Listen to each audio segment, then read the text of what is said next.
Guys, how's it going? I have an update, and I'd like you guys to see this update immediately. I have some music playing in the background. Let me bring that down.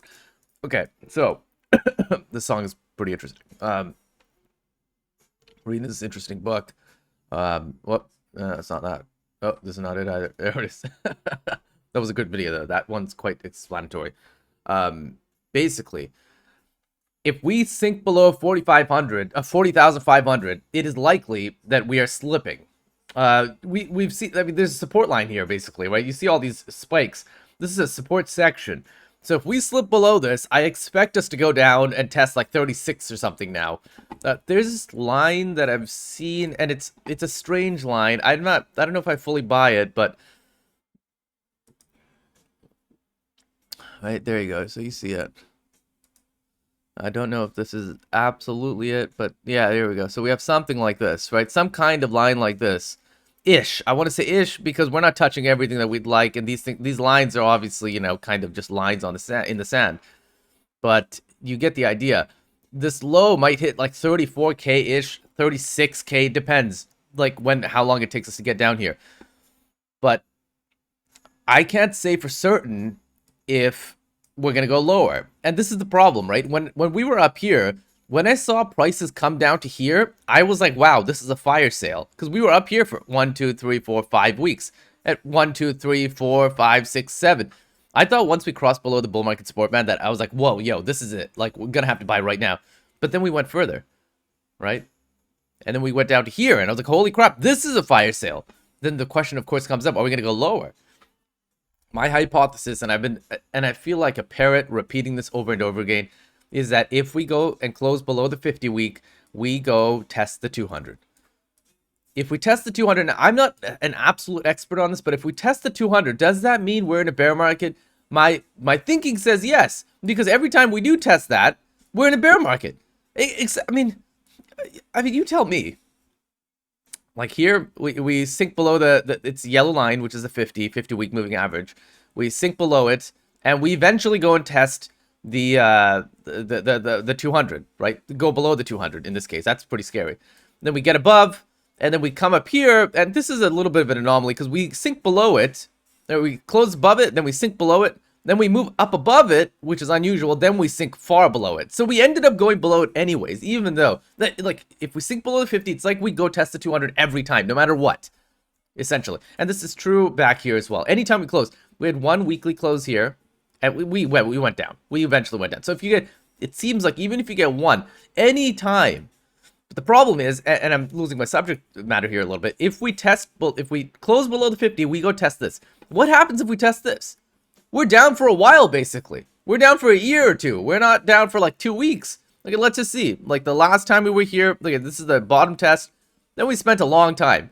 That's like 150 days. That's like half a year before we got out of it.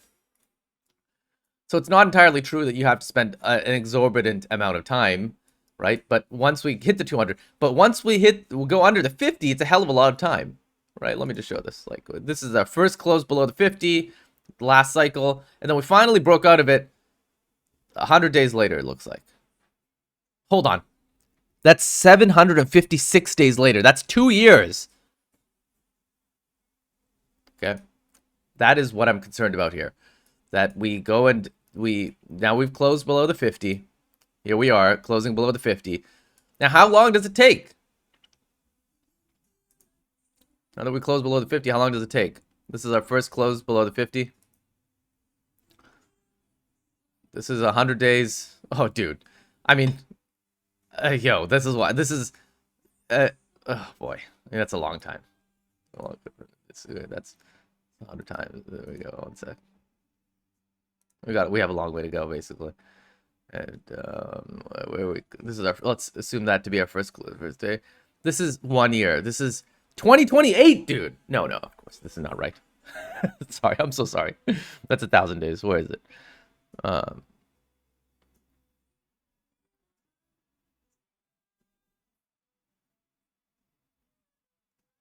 365. Okay, of course. Why is it taking me so long, right? There we go. This is about a year, right?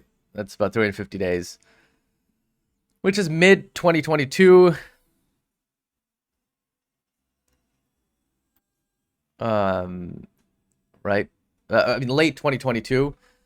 And and this actually is making some sense, because even if we go out further than that, like say 700 days, that's summer of 2023, right? A little later than summer of 2023, maybe fall of 2023.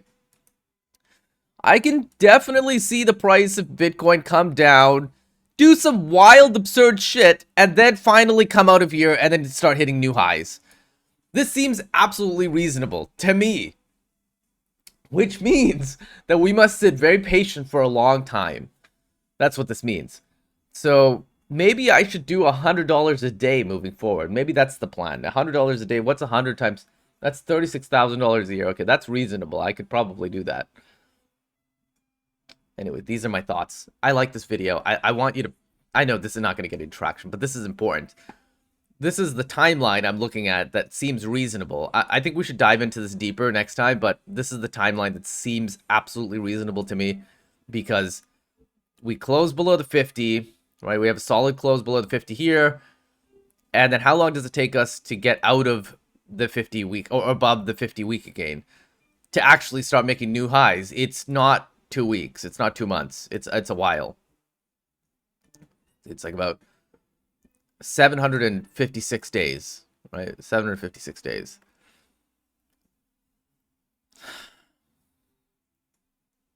And if we do the same thing here, I wish that would just stay and not move.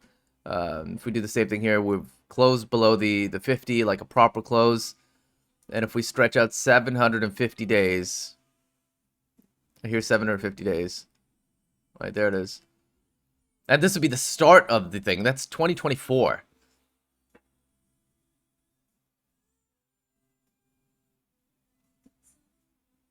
I don't know.